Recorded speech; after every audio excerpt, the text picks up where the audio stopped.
He stood in full dress blues, a chest heavy with medals, hands raised in the air. To the officer pointing the gun, he was just a threat. To the United States Pentagon, he was a lethal asset and a national hero. But on a dusty roadside in rural Alabama, none of that mattered. What started as a routine gas station stop spiraled into a chaotic arrest that would shatter a corrupt police department, trigger a massive federal investigation, and end with a judge delivering a staggering 58-year prison sentence. They thought they were arresting a suspect. They didn't know they were waking a sleeping giant. This is the story of how arrogance met consequences. Before we dive into this explosive story of justice, I have a question for you. Have you ever been in a situation where someone in authority completely abused their power? How did you handle it? Let me know your story in the comments below. I read every single one. And if you believe that no badge should ever be a shield for corruption, hit that like button right now. It helps us expose these stories to more people. If you're new here, make sure to subscribe and turn on notifications so you never miss a moment when karma strikes back. Now let's see exactly how this officer ruined his own life. The relentless humidity of an Alabama July clung to the air, thick and suffocating as Commander Isaiah Sterling pulled his pristine black Ford F-150 into the pump at Miller's Crossing, a lone gas station halfway between nowhere and Mobile. Isaiah wasn't just a motorist passing through. He was a Tier 1 operator, a Navy SEAL with 16 years of service, 6 combat deployments, and a clearance level higher than most politicians. Today, however, he wasn't wearing his tactical gear. He was in his service dress blues, the high collar, the gold buttons catching the harsh sun, and the rows of ribbons that told the story of Fallujah, the Hindu Kush, and operations that would never make the evening news. He had just come from a funeral in Atlanta for a fallen brother, a master chief who had saved his life twice. Isaiah was tired, grieving, and just wanted to get home to his wife, Sarah, and their 2 daughters. He stepped out of the truck, the polished leather of his shoes crunching on the gravel. He didn't look like the locals. He stood 6'4", a wall of muscle and discipline, his face stoic but eyes sharp, scanning his surroundings out of habit. Inside the station, behind the grimy glass, the clerk, an elderly woman named Martha, watched him with wide eyes. It wasn't often she saw a man who looked like a recruiting poster. But across the street, sitting in an idling patrol car obscured by a billboard, Officer Brett Harrison saw something else entirely. Harrison was a 4-year veteran of the sleepy Creekwood Police Department. He was known around the precinct as a hothead, the type of cop who peaked in high school football and used his badge to demand the respect he couldn't earn naturally. He was bored. He was agitated from the heat, and he was looking for a reason to assert authority. "Look at this guy," Harrison muttered to his rookie partner. Officer Kyle Dunning. Flashy truck, Navy uniform, middle of nowhere. "He's probably just getting gas." "Brett," Dunning said, shifting uncomfortably. Dunning was new, only 3 months on the job, and he already knew. Harrison had a reputation for fishing, stopping people for no reason other than gut, instinct, and prejudice. Harrison shifted the cruiser into drive. "That uniform looks fake. Too many medals. Probably one of those stolen valor creeps trying to get a discount or scamming people. Plus, does he look like a commander to you? I'm checking it out." As Isaiah finished pumping gas, he felt the presence before he saw it. The creeping sensation of being watched that had kept him alive in sniper alleys overseas. He turned slowly as the cruiser rolled up, lights flashing silently, blocking his truck in. Harrison stepped out, hand resting prominently on his holster. He didn't adjust his hat or offer a greeting. He just chewed his gum aggressively, his sunglasses hiding his eyes. "Step away from the vehicle," Harrison barked, his voice cracking with artificial intensity. Isaiah paused, the fuel nozzle still in his hand. He placed it back in the pump calmly. "Is there a problem, officer?" "I said step away from the vehicle," Harrison shouted, unclipping the safety strap on his holster. "And keep your hands where I can see them." Isaiah took a breath. He had faced Taliban warlords with more diplomatic grace than this. He moved slowly, deliberately, keeping his hands open and visible. "My hands are visible, officer. I'm Commander Sterling, United States Navy. I'm just refueling to head home." Harrison scoffed, closing the distance, invading Isaiah's personal space. The smell of stale coffee and aggression radiated off the cop. "Commander, huh? You expect me to believe that? You look like you bought that costume at a Spirit Halloween store. Where'd you steal the truck?" "The truck is registered in my name," Isaiah said, his voice a low, controlled rumble. "My military ID is in my front pocket. If you let me reach for it—" "Don't you move!" Harrison drew his weapon, leveling it at Isaiah's chest. Inside the gas station, Martha gasped and dropped her phone. Outside, a few other travelers froze. One teenager, a kid named Leo, sitting on the hood of his car while his parents were inside, quietly pulled out his smartphone and hit record. "Officer," Isaiah said, his eyes locking onto the barrel of the gun. He didn't flinch. "You are pointing a loaded firearm at a commissioned officer of the United States Navy. You need to lower your weapon and de-escalate this situation immediately." "Shut your mouth!" Harrison screamed, his face flushing red. He felt small next to Sterling's imposing stature, and that insecurity fueled his rage. "Get on the ground. Now, face down!" "I have done nothing wrong," Isaiah stated firmly. "I'm not getting on the ground in my dress uniform for a routine traffic stop that hasn't even been justified." "Resisting arrest," Harrison yelled, glancing back at Dunning, who looked terrified and hadn't drawn his weapon. "Dunning, get over here! Cover me!" "Brett, he's a commander," Dunning stammered, walking forward tentatively. "Look at the insignia. That's real gold." "It's fake," Harrison spat. He holstered his gun and grabbed his taser. "Last warning, tough guy. Get on the ground or I light you up." Isaiah looked at the taser, then at Harrison. He calculated the distance. He could have disarmed Harrison, broken his wrist, and incapacitated Dunning in under 3 seconds. It would have been muscle memory. But Isaiah knew the war he was fighting right now wasn't physical. It was legal. If he fought back, he died, or he went to prison. If he complied, he surrendered his dignity, but he kept his life and his leverage. "I am complying under duress," Isaiah said loudly, for the benefit of the camera he spotted the teenager holding. "I am lowering myself to the ground." Slowly, painfully, Isaiah knelt on the dirty, oil-stained concrete. The gravel bit into his pristine trousers. He placed his hands behind his head. Harrison rushed forward, kneeing Isaiah in the back with unnecessary force, driving the breath from his lungs. He grabbed Isaiah's wrists and cranked them back, slapping the cuffs on tight. "Too tight. Gotcha. Now, stolen Valor piece of trash," Harrison whispered in his ear. Isaiah closed his eyes, the humiliation burning hotter than the sun. "You have no idea," he thought. "You have absolutely no idea what you just started." The back of the patrol car smelled of vomit and pine air freshener. Isaiah sat awkwardly, his large frame cramped against the plastic divider, his hands losing circulation in the cuffs behind his back. Harrison drove with a manic energy, swerving slightly as he sped toward the precinct. He was on the radio bragging to dispatch. "Yeah, got a big one. Impersonating a military officer, resisting arrest. Suspected grand theft auto. He's big, but he went down like a sack of potatoes." Isaiah stared out the window at the passing pine trees. He began to catalog everything. Time of arrest, 1435. Officer name, B. Harrison. Badge number, 402. Probable cause, none articulated. Use of force, excessive. "You quiet back there now, huh?" Harrison taunted, glancing in the rear-view mirror. "Where's all that commander talk now?" "I have a right to make a phone call," Isaiah said calmly. "You'll get your call when I say you get your call. We gotta process you first. Gotta see if you have warrants. I bet your sheet is a mile long."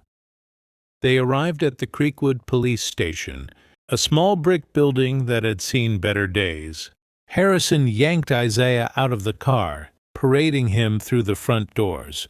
The desk sergeant, an older man named Sergeant Miller, looked up over his spectacles. His jaw dropped when he saw the uniform. "Harrison," Miller said slowly, "what in the hell is this?" "Stolen valor, Sarge?" Harrison beamed. "Caught him at Miller's Crossing. Fake uniform, fancy truck, resisted arrest." Miller squinted at Isaiah. He had served in the Marines in the late 80s. He knew how to spot a fake uniform. He looked at the ribbon rack, the silver star, the bronze star with V device, the purple heart, the trident. Everything was spaced to the millimeter. The tailoring was bespoke. "Harrison." Miller stood up, a cold knot forming in his stomach. "Did you check his ID?" "Not yet. He kept reaching for it, so I took him down." "Check it, now." Harrison rolled his eyes and dug into Isaiah's pocket, pulling out a slim black leather wallet. He flipped it open. He pulled out the common access card, the CAX. He looked at it. He looked closer. He flipped it over. The room went silent. The air conditioning hum sounded like a jet engine. It looks real," Harrison mumbled, the color draining from his face. "Give me that." Miller snatched the ID. He swiped it through the reader on his desk. The system lagged for a second, then populated the screen. Access level, top secret, SCI. Rank 05 Commander. Status, active duty naval special warfare. Miller looked at the screen, then at Isaiah, then at Harrison. "Harrison, take the cuffs off." "Right now." "But Sarge," he resisted. "Take them off." Miller roared, his face turning purple. Harrison fumbled for his keys, his hands shaking. He unlocked the cuffs. Isaiah rubbed his wrists where deep red grooves had formed. He stood up to his full height, adjusting his jacket, brushing the dust off his knees. He looked at Miller. "I need a secure line," Isaiah said, "and I need to speak to the JAG Corps." "Commander," Miller said, his voice trembling, "I am terribly sorry. This is a misunderstanding. My officer here." "This was not a misunderstanding, Sergeant." Isaiah cut him off, his voice ice cold. "This was an assault. This was kidnapping. And this was a violation of my civil rights. Your officer pointed a loaded weapon at a federal agent without cause." "We can fix this," Harrison interjected, panic setting in. "We can just drop the charges. You walk out. No harm done." Isaiah turned to Harrison slowly. "You think you can unring this bell? You humiliated me.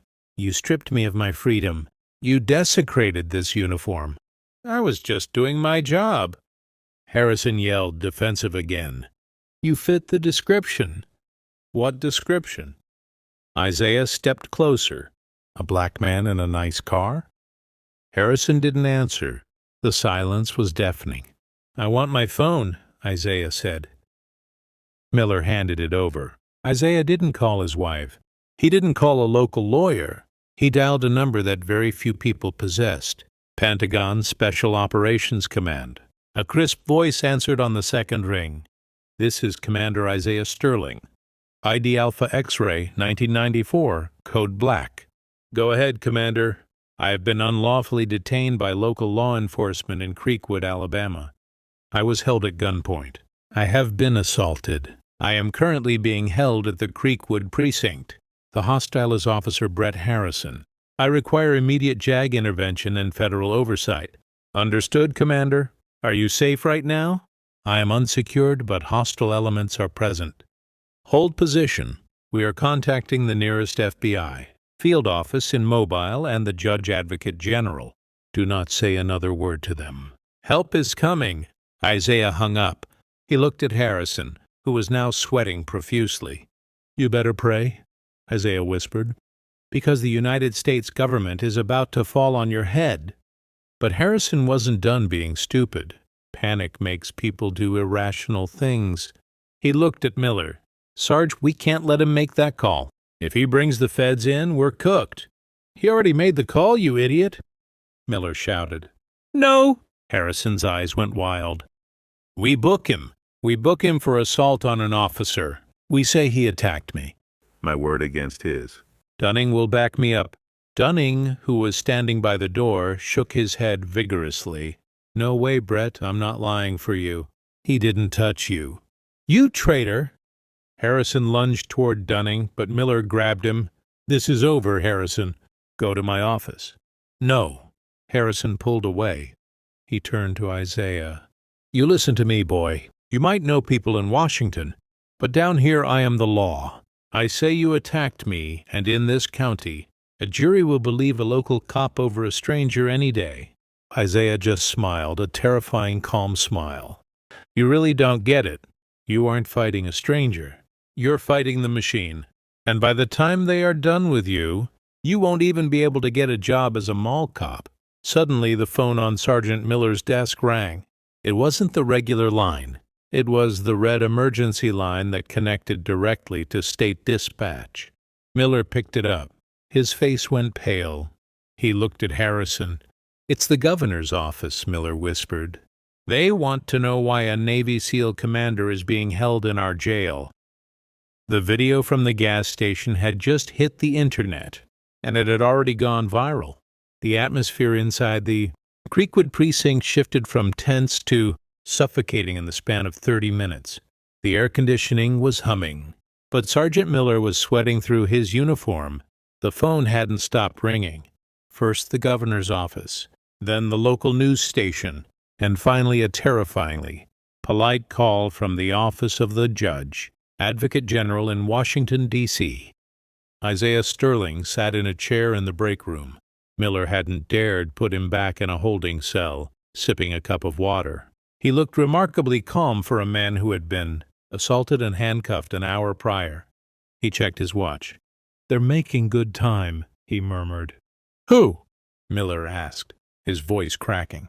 The cleaners, Isaiah said, not looking up. Outside, the sound of gravel crunching under heavy tires drew everyone's attention. It wasn't one car. It was a convoy. 3 black Chevrolet Suburbans with tinted windows screeched to a halt in front of the station, flanked by 2 Alabama State Trooper vehicles.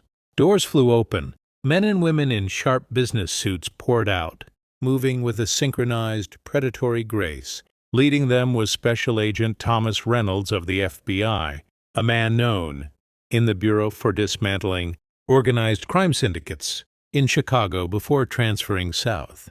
He adjusted his tie, checked his sidearm, and pushed through the precinct's double doors without knocking. The lobby fell silent.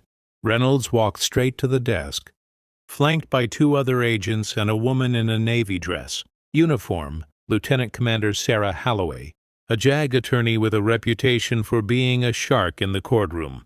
Where is Commander Sterling? Reynolds asked. He didn't shout. He didn't have to.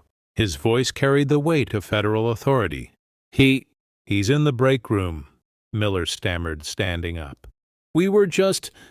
I don't care what you were just doing, Reynolds cut him off.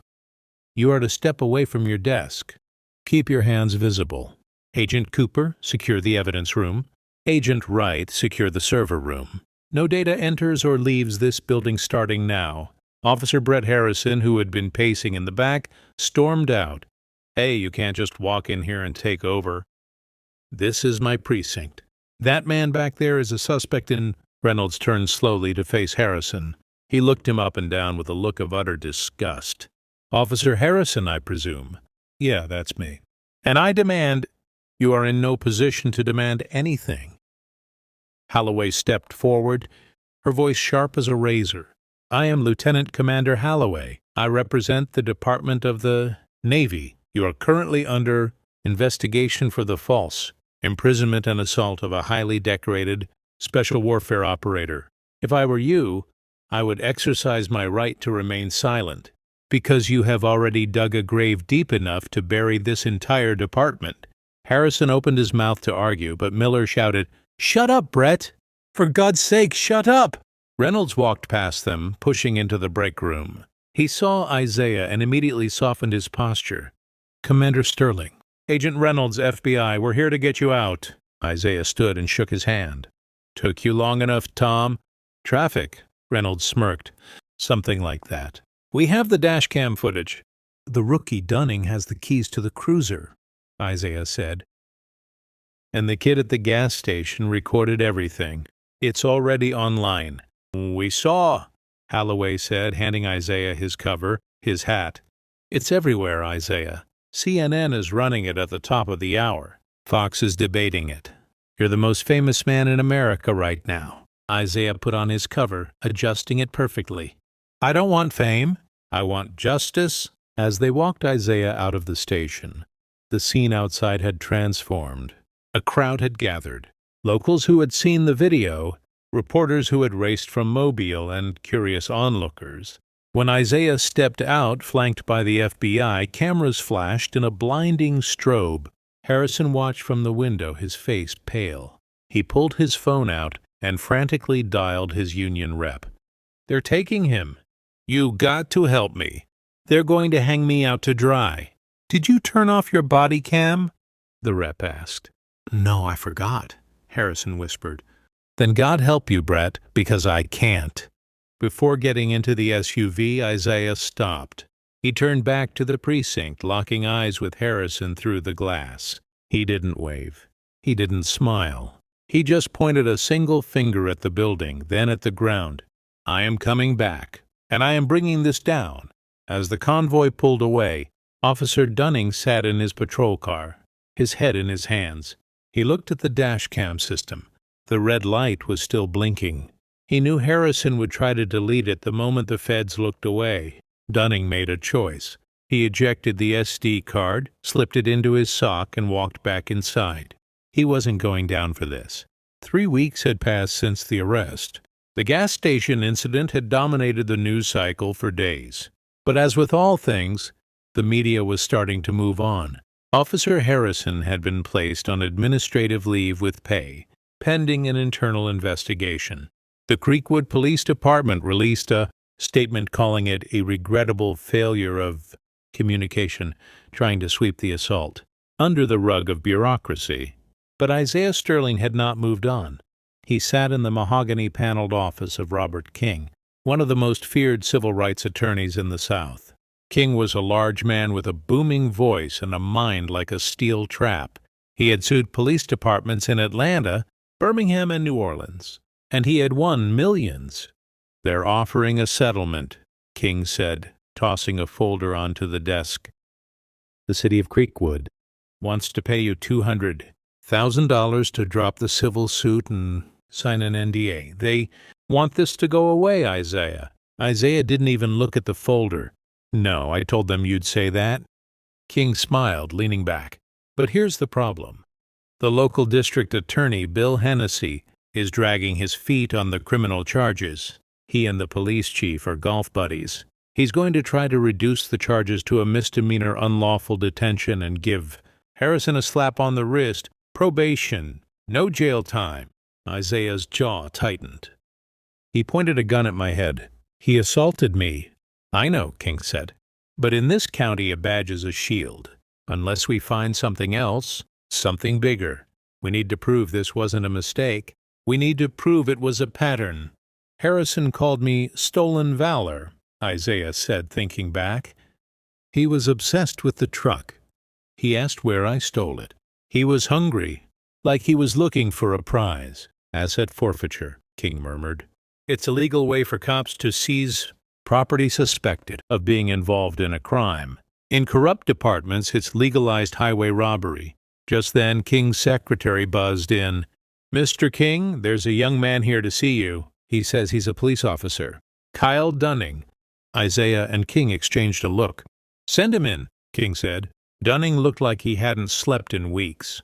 He wore civilian clothes, jeans, and a hoodie, and kept checking the window behind him. He sat down, refusing water. "If they know I'm here," Dunning said, his voice shaking, "I'm dead. Harrison has friends, not just cops, bad people." "Why are you here, Officer Dunning?" Isaiah asked gently. "Because I saw the internal report," Dunning said, pulling a crumpled paper from his pocket. "Harrison wrote that you lunged for his gun. He lied, and the chief signed off on it. We know they're lying, son, King said. That's not enough. I have the dashcam SD card, Dunning said, placing the small plastic chip on the desk. The original. Unedited, but that's not all. Dunning took a deep breath. Harrison has a storage unit out on Route 9, Unit 4B. He calls it his toy box. He took me there once when I first started, to show me the perks of the job. What's in the box, Kyle? Isaiah asked, leaning forward. Everything, Dunning whispered. Watches, cash, jewelry, guns he confiscated but never logged into evidence. He targets out-of-towners, people passing through. He arrests them on bogus charges, seizes their property, and tells them if they sign over the property, he'll drop the charges. Most people just want to go home, so they sign. He's been doing it for 10 years. King picked up the SD card, his eyes gleaming. This is it. This is the RICO case. There's one more thing, Dunning said, tears welling in his eyes. Last year there was a college kid, a musician. He had a vintage Gibson guitar in his back seat. Harrison wanted it. He pulled the kid over, the kid argued. It got physical. The kid ended up in the hospital with a concussion from a fall. He died 2 days later from a brain bleed. Isaiah felt a cold chill run down his spine. What was the kid's name? Ethan Cole, Dunning said. They ruled it an accident, but Harrison has the guitar. It's in the unit. Isaiah stood up, the rage radiating off him in waves. This wasn't about him anymore. It wasn't about a uniform or an insult. It was about a murderer hiding behind a badge. Mr. King, Isaiah said, his voice low and dangerous. Call Agent Reynolds. Tell him to get a warrant for that storage unit. We aren't just suing Harrison. We're going to bury him. King picked up the phone. And the district attorney? If Hennessy tries to protect him after this, Isaiah said, heading for the door, he goes to prison too.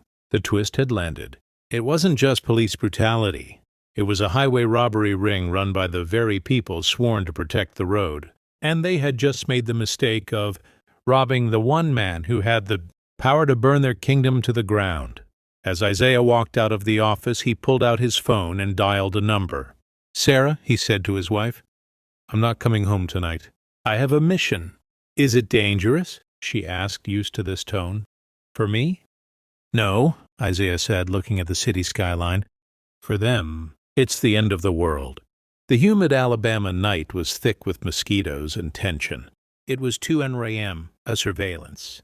Drone operated by the FBI hovered, silently 500 feet, above secure self-storage off. Route 9. Inside a command van parked a mile down the road, Agent Reynolds watched the thermal feed. Commander Isaiah Sterling stood behind him, arms crossed, his face illuminated by the green glow of the monitors. He's moving, Reynolds said. Target is entering the facility. Officer Harrison hadn't been able to sleep. A text from a friendly dispatcher had tipped him off that Dunning was talking to a lawyer. Harrison knew he had to purge the unit. He drove his personal truck, not a cruiser, and parked by the gate. He punched in his code. Harrison drove to Unit 4B. He jumped out, looking frantically left and right. He fumbled with the keys, his hands shaking violently. He threw open the corrugated metal door. Inside, stacked floor to ceiling, was the harvest of a decade of corruption. High-end flat-screen TVs, boxes of jewelry, designer handbags, power tools, and cash bundles rubber-banded in plastic bins. And there, in the back corner, leaning against a stack of stolen tires, was a vintage Gibson Les Paul guitar case. I got to burn it, Harrison muttered to himself. Got to burn it all. He grabbed a can of gasoline from the back of his truck and began splashing it over the pile. The fumes filled the small space. He grabbed the guitar case last, intending to throw it into the bed of his truck to destroy elsewhere. Do it now, Isaiah whispered in the van. All units, move, move, move, Reynolds barked into his headset. Floodlights from the perimeter fence, which had been rigged by the tactical team an hour ago, suddenly blazed to life, turning the night into blinding day. A loudspeaker boomed, shaking the metal walls of the storage units. Brett Harrison! Federal agents, drop the fuel can and show us your hands. Harrison froze. He dropped the gas can. He squinted into the blinding light. For a split second, his hand twitched toward the pistol tucked in his waistband. "Don't do it, Brett." It was Dunning's voice, amplified over the speaker. "Don't die for this." Harrison looked around, trapped. He saw the FBI SWAT team advancing in a phalanx, shields up, rifles trained on his chest. He saw the ATF agents, and then, walking calmly behind the shield wall, he saw Commander Sterling. Isaiah wasn't wearing body armor. He was wearing a crisp suit. He looked untouchable. Harrison slumped. The fight left him. He fell to his knees in the puddle of gasoline and raised his hands as agents swarmed him, zip-tying his wrists and dragging him away from the flammable evidence. Reynolds and Isaiah walked into the unit. Reynolds whistled low. "My God, there must be $500,000 of merchandise in here." Isaiah walked straight to the guitar case. He picked it up gently and unlatched it. Inside lay a beautiful sunburst, Gibson Les Paul. Tucked into the strings was a laminated photo of a young man, smiling on a stage. On the back of the photo, written in marker, "Property of Ethan Cole. If found, please return to Mom." Isaiah closed the case, his eyes hard. He walked out to where Harrison was being shoved into the back of a federal transport phone. Isaiah held up the case. "You killed a kid for this?" Harrison spat on the ground. "It was an accident. He fell." "We'll see what the autopsy review says," Isaiah replied coldly. "Dunning told us everything.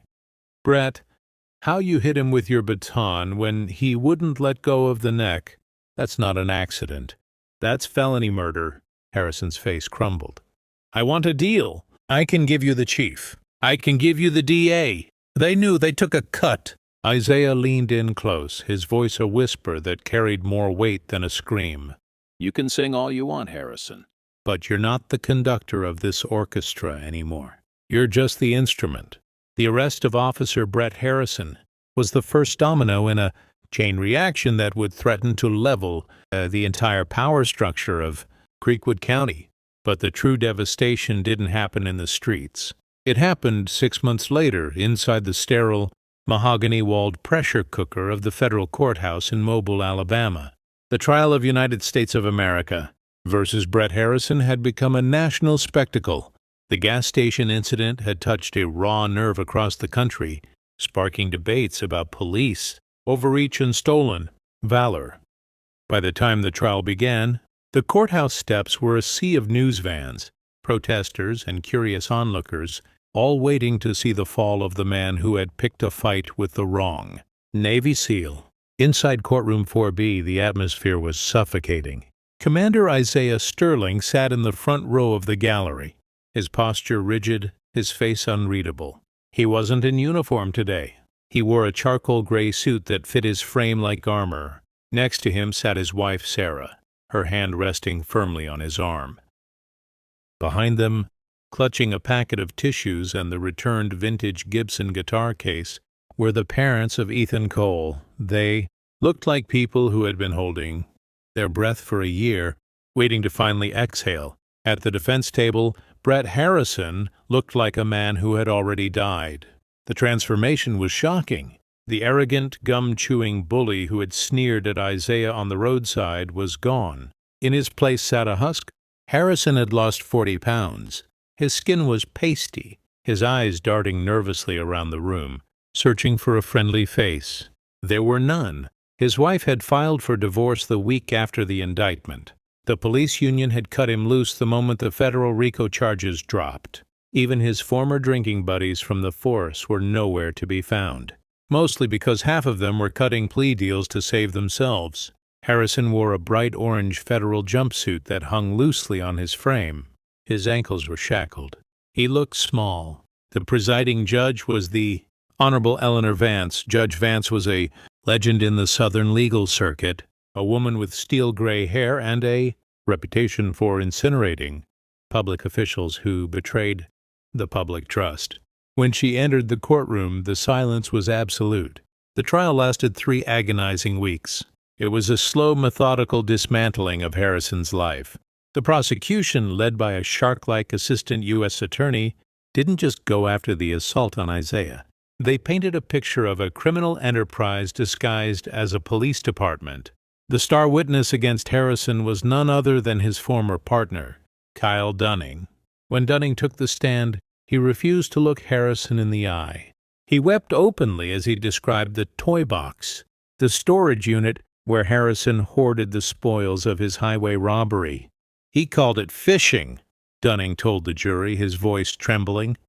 He'd spot a car with out-of-state plates. He'd say, "Let's see what they have."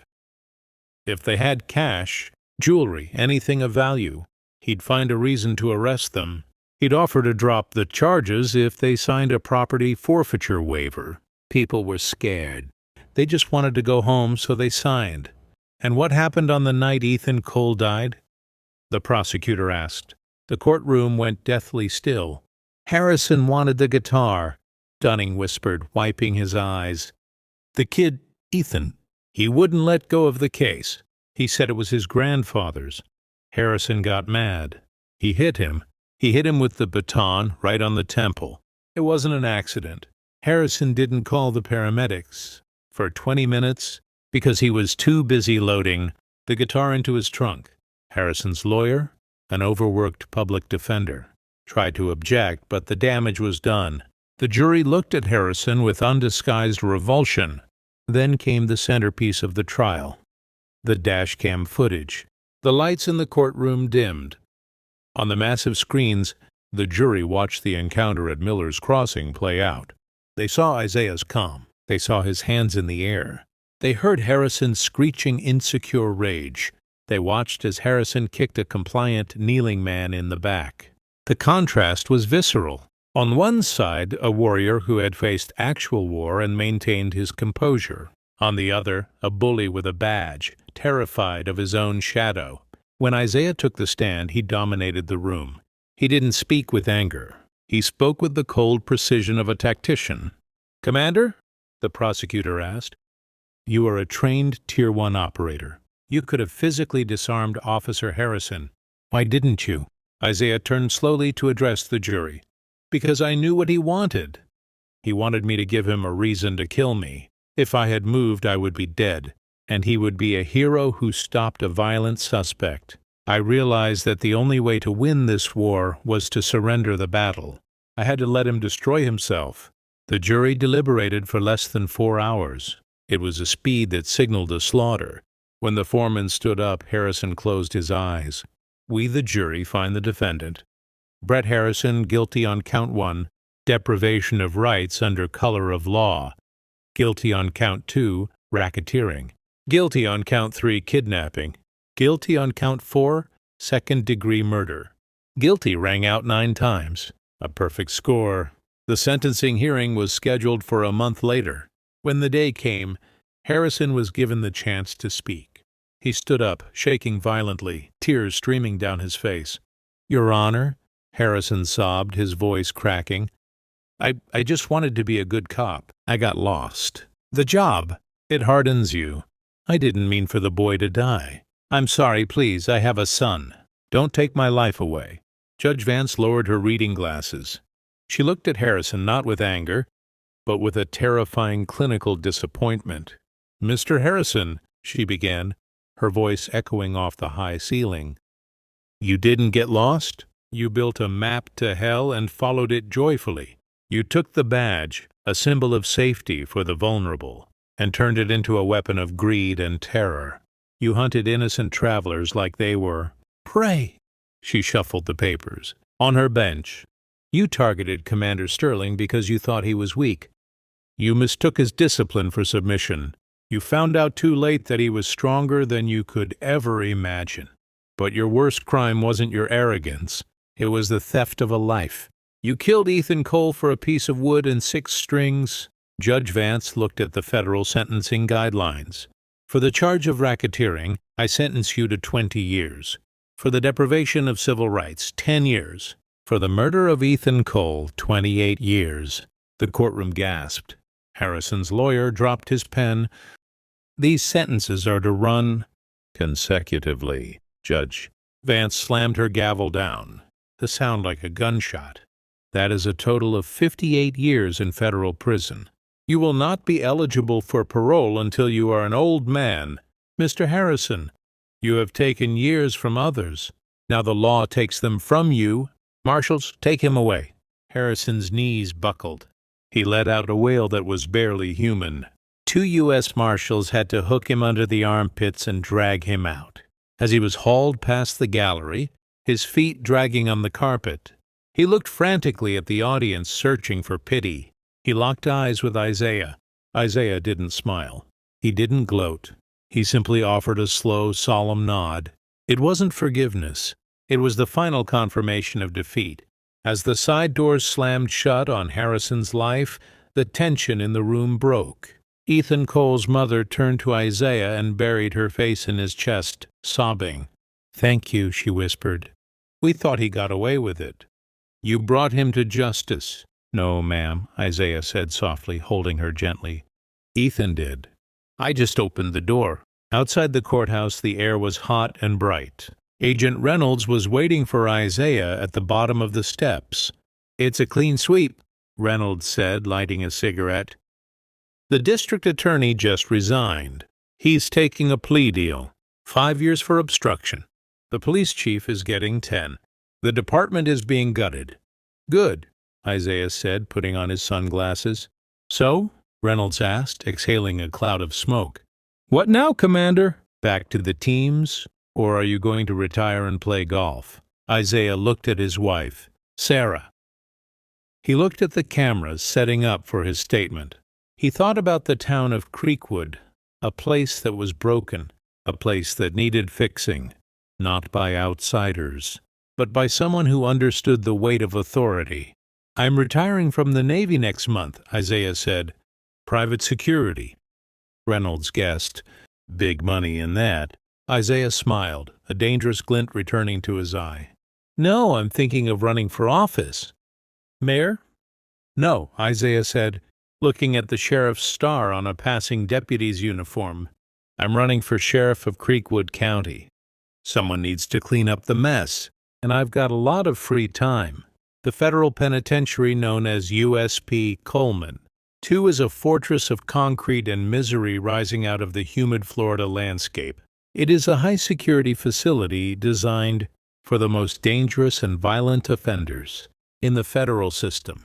But for former Officer Brett Harrison, the danger didn't come from the walls or the guards. It came from every direction. As a disgraced cop, a man who had used his badge to prey on the innocent, Harrison was marked for death the moment he stepped off the transport bus. To keep him alive, the administration had placed him in the Special Housing Unit, SHU, protective custody. It was a sterile, terrifying euphemism for solitary confinement. For 23 hours a day, Harrison sat in a 6-by-8-foot cell. The walls were painted a maddening shade of off-white. The air smelled perpetually of industrial disinfectant and stale sweat. There was no window to the outside world, only a narrow slit in the heavy steel door that looked out into a fluorescent-lit corridor. 2 years into his 58-year sentence, Harrison had withered. The swaggering, gum-chewing bully who had terrorized motorists on Route 9 was gone. In his place was inmate 999402, a gaunt, hollow-eyed ghost of a man. He had lost 50 pounds. His skin was pasty from a lack of sunlight, and his once thick hair was thinning rapidly, falling out in clumps due to stress and malnutrition.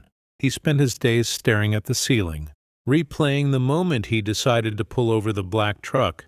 He replayed it 1,000 times, screaming silently at his memory, begging his past self to just drive away. It was a Tuesday evening when the slot in his door slid open. It wasn't mealtime. It was his scheduled recreation. 1 hour alone in a chain-link cage slightly larger than his cell, exposed to the open air, but separated from all other humans. As Harrison shuffled into the cage, blinking against the harsh Florida sun, he saw another inmate sweeping the concrete walkway nearby. It was Bernie, an elderly fraudster doing time for a Ponzi scheme. He was one of the few inmates who wouldn't try to kill Harrison on sight. "Hey, 402, Bernie grunted, not looking up from his broom, keeping his voice low to avoid the guard's attention. "Big day for your hometown. Saw the papers in the library." Harrison's heart hammered against his ribs. He had no contact with the outside world. His wife had divorced him 6 months into his term. His parents had stopped writing. What happened?" Harrison rasped, his voice gravelly from disuse. Bernie checked the guard tower, then slid a folded, crumpled section of the mobile press register under the bottom of the chain-link fence. "You might want to sit down for this one, kid." Harrison snatched the paper with trembling hands.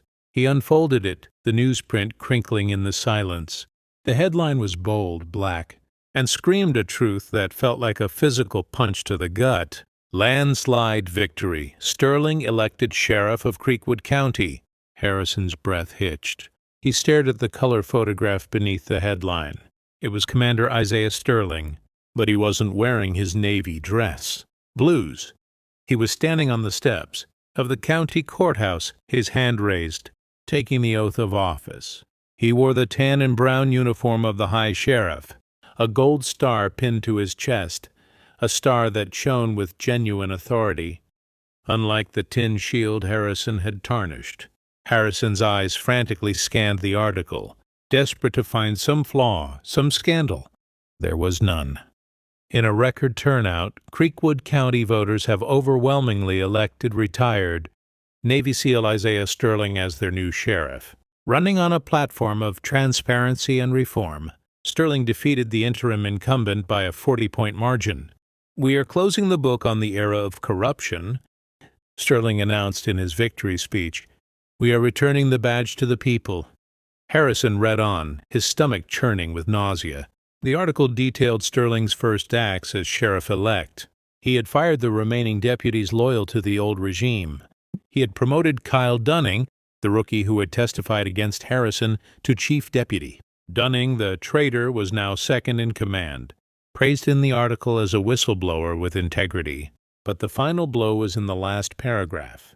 Sheriff Sterling also announced that the seizure storage facility on Route 9, formerly used to house assets stolen by corrupt officers, has been fully liquidated. The proceeds were used to refund victims. The building itself has been gutted and renovated.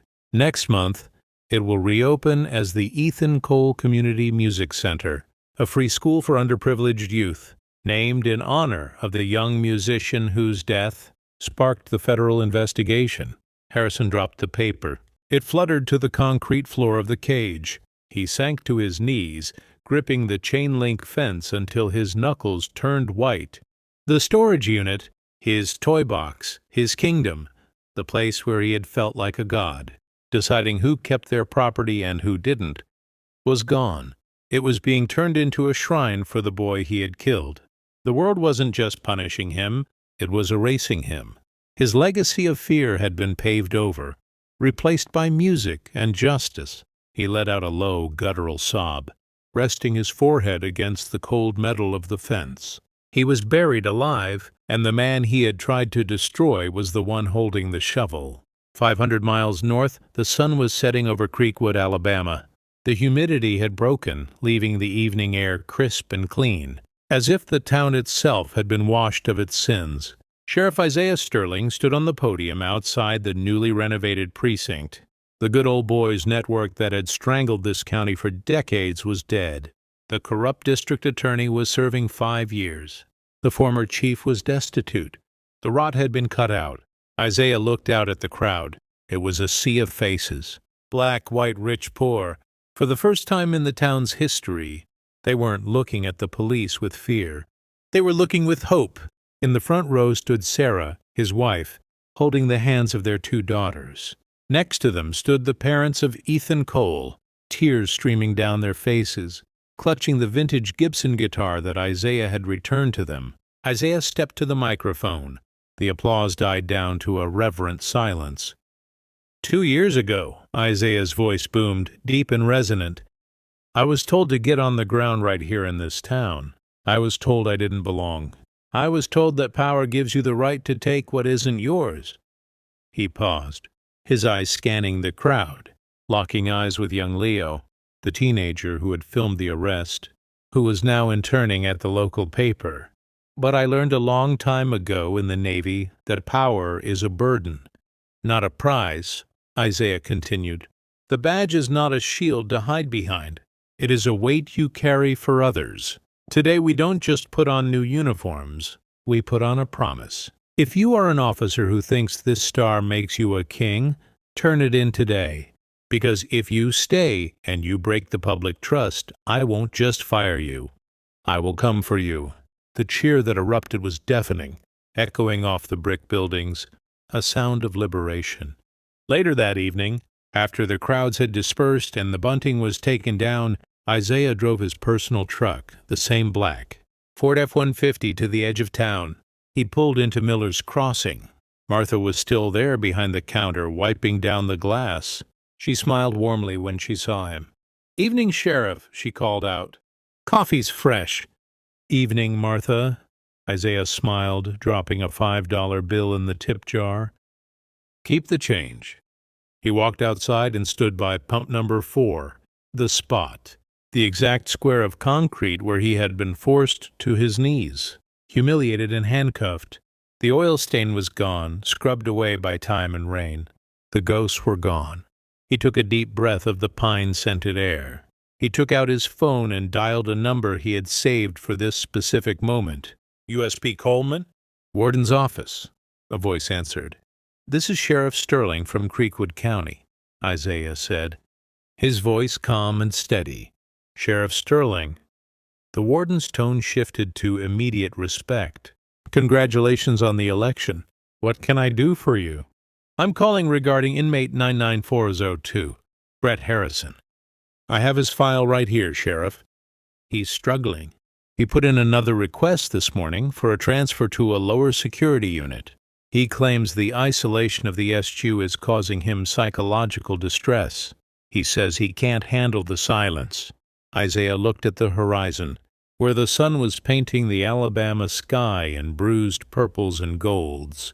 He thought about the silence of the grave where Ethan Cole lay. He thought about the silence his wife had endured waiting for his call. "Deny the request, Warden," Isaiah said softly. "Sir?" "He stays in the box," Isaiah said, his voice hard as steel. "He wanted to be the law. Now he can live with the consequences of it. Tell him the sheriff sends his regards." "Understood, Sheriff. Request denied." Isaiah hung up the phone. He slid it into his pocket, climbed into his truck, and started the engine. The rumble of the V8 was a comforting sound. He put the truck in gear and pulled out onto the road, driving toward the lights of the town he now protected. The long nightmare of Creekwood was finally over. Justice had not just been served, it had been finalized. If this story got your blood boiling and your heart racing, make sure to hit that like button. It really helps the channel grow. What do you think? Was 58 years enough for what Harrison did? Or did he deserve more? Let me know in the comments below. And if you want more stories where karma hits back hard, subscribe and turn on notifications so you never miss a video. Thanks for watching, and I'll see you in the next one.